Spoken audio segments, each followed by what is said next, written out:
Lately, I've been talking a lot about reading books with your tweens and teens, and it's been a while since I was able to sit down and share some of the books that we have been reading. So some time has passed that we've been able to get through quite a few books together. So I read one-on-one with my teenage daughter. She's 15 right now. I aim to read with her 3 times a week. That doesn't always happen. It's usually 2 to 3 times a week. And then I also read twice a week with my son. So just alternate the days, Monday, Wednesday, Friday with my daughter, and Tuesday and Thursday with my son. And I kind of have a lineup of books ready to go, and we'll just read one chapter per meeting. You know, early on in our homeschooling, we started doing read alouds, and I saw the benefit of that with the whole family. Just vocabulary, being able to hear more advanced level stories because I was reading it aloud and they can understand the story and follow along. Reading comprehension, there's just so many benefits to reading out loud. But what I discovered that was a little less obvious up front was the connections that we would make together. So we easily made connections with the characters, the stories, the different books that we read through. But what I didn't realize was that we would be making connections with each other as well and have common references and inside jokes. It has the feel of our own little book club and reminds me of when you're watching a show and then you find out your friend is watching the same show and then you guys can talk about it and bond over that. And so that's kind of how it's been with books. I always wondered, how long will we read aloud as a family? How long is too long? And in our homeschool, will it just transition into independent reads as they can fully read on their own now? But because of the benefits that I found with reading together, different stories, if you follow me on Instagram at Box Homeschool, you will find many of the books that we're reading, and I try to keep up to date of like kind of our current reads and some of our favorite books that we've read together. Seeing over the years how much that has benefited our family in a variety of ways, I really wanted to continue on reading aloud in our homeschool until the end. However, it is a little more challenging to find books and stories that satisfy all three of their appetites at their different ages. Right now I have 10, 13, and 15-year-olds. So as the years progress, I'm just trying to be really mindful of where they're all at, trying to select books that wouldn't feel too babyish for my teen and also wouldn't be over my 10-year-old's head. Another way that I'm adapting reading aloud is by reading relevant books to my teens and tweens. So when my daughter started in middle school, I thought there are some books that I want to read with her, but I'm not quite ready to read that with my 6-year-old, so 11 and 6. So I would take those books and just read one-on-one with my oldest daughter. And then from there, over time, over many books, I realized what impact that was making, how that really helped us to stay connected. There are so many opportunities, especially as a homeschool mom, to have conflict with your kids. And the whole stereotype of teenagers, preteens having attitude problems is definitely a real thing with understandable reasons behind it. However, I found that reading aloud with the tween or teen has really helped to keep the door open to conversations as far as things that they're going through that could feel awkward to talk about without some kind of guide, that could feel a little vulnerable even as a parent to dive into, or not knowing how to start a conversation without being awkward. A lot of these books that I've picked are topics that I feel are important to cover, but reading someone else's words, initiating that conversation, makes it a safer place and an easier place to kind of like ease into. And then after we read the chapter, we talk about it, or we'll stop midway and talk about it if there's something that comes to mind or a question that I want to ask or she wants to ask. Same with my son. So I've pulled out the most recent books that we've read together. I'm not sure if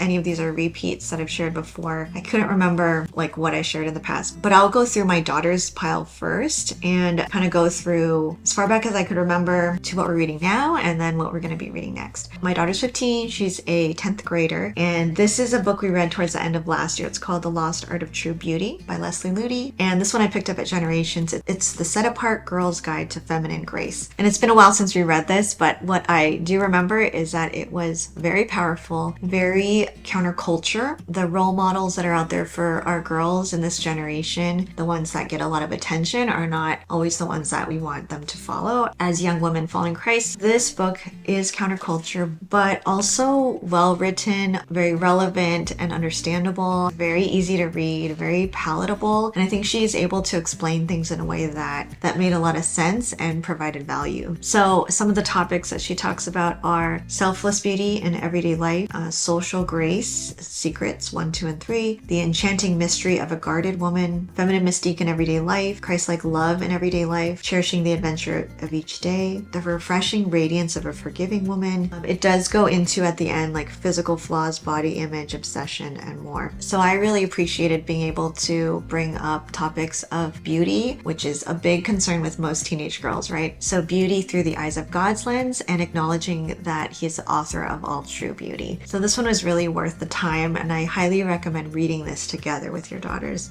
So the next one you probably know, The 5 Love Languages of Teenagers by Gary Chapman, The Secret to Loving Teens Effectively. So I read this with my daughter. I read the regular one for adults as well, like years ago. I thought this might be good to talk with her about as well. However, I do think after going through it, it was hard to do with her, and I would suggest this is one that would probably be better to read on your own as a parent, and maybe have your teen read just the adult version so that it applies directly to them, because this is a lot about helping parents understand their teen's love language and then taking that information and applying it. So we were able to discuss some of the things, and she was able to identify her love language and how she receives and gives love most easily, most efficiently. But the way the book is written, it seems a lot better to read just for yourself. Okay, the next book I read with my daughter is The Student's Guide to Accomplishing Big Goals, How Teens Win. This is written by John Acuff. My husband and I really like John Acuff and his writing. This book, though, is actually written by his 2 daughters. They're young adults now, but they are writing directly to your teen, and they're very close to the season of being teenagers, so you can hear the youthfulness in their voice, and I think that my daughter really enjoyed that. They're imparting the wisdom that their dad gave them to the next generation and helping to make it easier, and basically wording it like what took my dad this many years to do in his life and make some really big life decisions later in life. We can do it now. We are equipped with these tools, and we can put these into practice now so that we don't waste time pursuing things that maybe are not meaningful to us or light us up and have us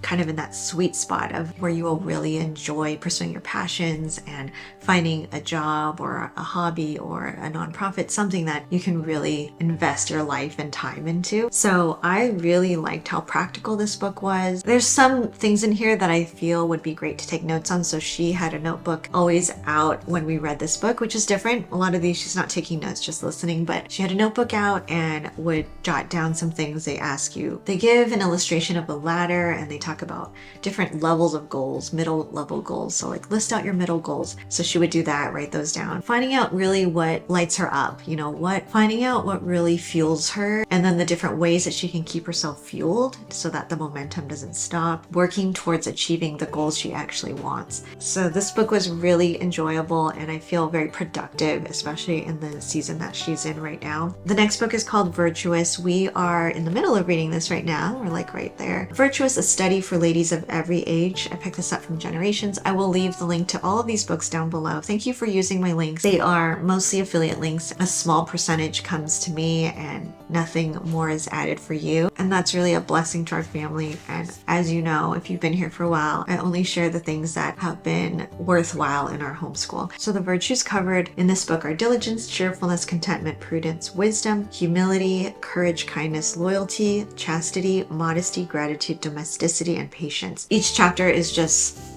titled that and includes a lot of scripture. Sometimes we'll talk about how Jesus displayed these virtues and the attributes of God. And there's discussion questions at the end of each chapter. I'll usually pick 1 to 3 of them that might be a good fit or relevant, or I know she has something to talk about on that topic. This book is great. I love the way it's written. I love that the chapters are very easy to read, and we're hitting on things that both her and I need reminders on, and it's a study for ladies of every age. So this is definitely a hit, and I love that. And it's something that we can both work on and discuss together. These type of things always come up too, like in everyday life. So if we talk about humility, I'm sure there's going to be plenty of opportunity after we read that chapter that comes up in our everyday life, whether I'm failing at humility or she's failing at humility. And it's just a nice touch point where we can like hold each other accountable as well. The next book that I have is called Before You Meet Prince Charming. This was recommended from someone on Instagram. I'm gonna look up her account right now. Okay, it was recommended by Leah from Sprinkle and Sew Homeschool. I have not read it yet, and I definitely want to get in these kind of like relationship type books books in before she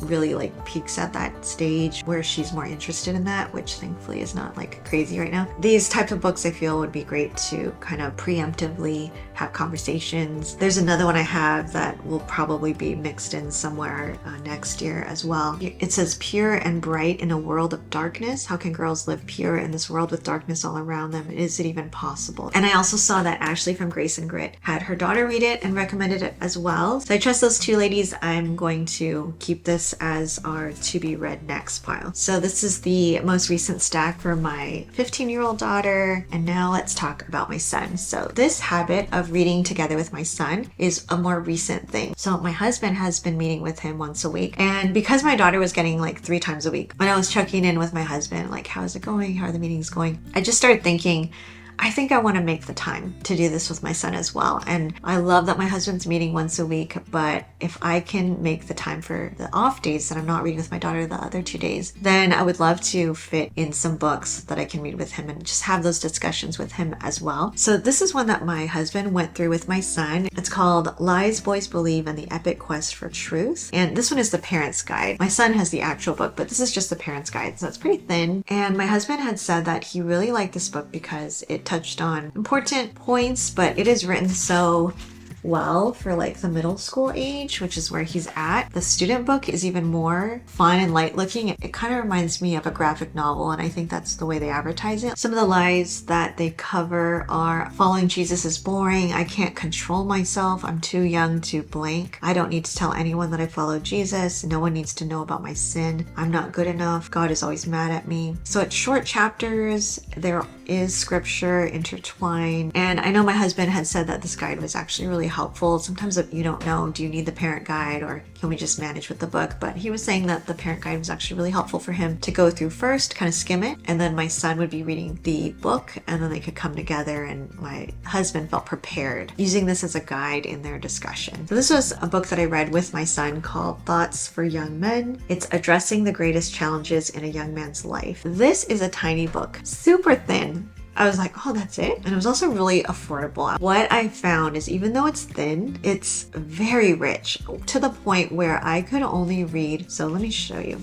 So here's like, you see like the bold section right there. So I would read that and then I would stop. I would read that to here and then I would stop because it was just very rich. It's J.C. Ryle. He would touch on a lot of considerations for young men, things that he's warning about that young men typically can fall into or kind of get distracted by or stumbled by. Some of these things my son has not ever encountered before, but I feel so good about talking about them now. I think this is such a good age though to read this book in middle school. He's 7th grade, very open-minded right now and just soaking it in and asking questions, very curious. And we took our time. We read twice a week and only those like page and a half at a time. This was really godly wisdom. This was one that I definitely stopped and explained a sentence a little more thoroughly or just put it in words that he would understand, but it gave a lot of meat for us to digest. Okay, and the book that we're currently reading right now is The 7 Habits of Highly Effective Teens. And if you notice, I try to mix it up so that it's not always on the same topic, but kind of covering different things. So this one is one that my daughter read on her own, and I've seen my daughter pull this book many times seasonally and reread it. She'll read it during lunch. A year later, I saw her read it again. And when I pulled this book as a maybe, as the next read for my son, my daughter was just like, oh, I love that book. So I have actually never read this book. I've listened to the adult version of this on audio, but I think hearing my daughter just sing its praises and read it for fun on her own, it made both of us really excited to read it too. So this one we just started this past week, and right in the beginning there's like a riddle, and I was reading that out loud, and even my 10-year-old got interested. She's like, can I listen too? So some of the things they talk about here are getting in the habit, habits that make or break you, paradigms and principles, the personal bank account starting with the man in the mirror, habit 1, be proactive, habit 2, begin with the end in mind, habit 3, put first things first, habit Habit 4, think win-win. Habit 5, seek first to understand, then to be understood. Habit 6, synergize. Habit 7, sharpen the saw. And then lastly, keep hope alive. There is a study guide in the back, book study guide right here. So you can use these discussion questions in the back, and there's questions for each chapter. There is also a page of great books for teens. I'm gonna have to take a look at this. So some of these are classic books for teens and then like self-help books for teens. And that's the book that we are currently reading twice a week. And I will say it's not easy to fit in reading aloud with your kids. I get asked a lot, how do you fit in, a read aloud with each kid? And really, I just prioritize it. It's something that I feel is one of the top things. I think some people think like, math is a non-negotiable. Reading with my kids has become that for me. So I just kind of keep it as one of our main things that we do. Core subjects, yes, are important, but I really feel like reading these books are right up there with the core subjects. So it goes in my planner: Monday, Wednesday, Friday, read with my daughter. Tuesday and Thursday, read with my son. There are days that we need to skip, just like there are days that we sometimes need to skip math, but it is something that we always come back to. I just make sure that if we had to take 1 or 2 days off, that we're back on track at some point very soon. And I think being in the practice of it long enough where you are able to see the fruit of it and what happens, what comes out the other side, what discussions are able to happen, and how that kind of bleeds into your relationship in general is affirming to keeping this habit as a priority. I will link all of these books down below, and I will continue to talk about the books that we read, especially in real time, probably on Instagram. I will definitely share our reviews of these books as we get through them. If you are interested in that, make sure that you are subscribed and that you like this video if you want to see more reviews like this. And YouTube is going to suggest another video that you might enjoy. I'm so grateful that you're here. Thanks for watching.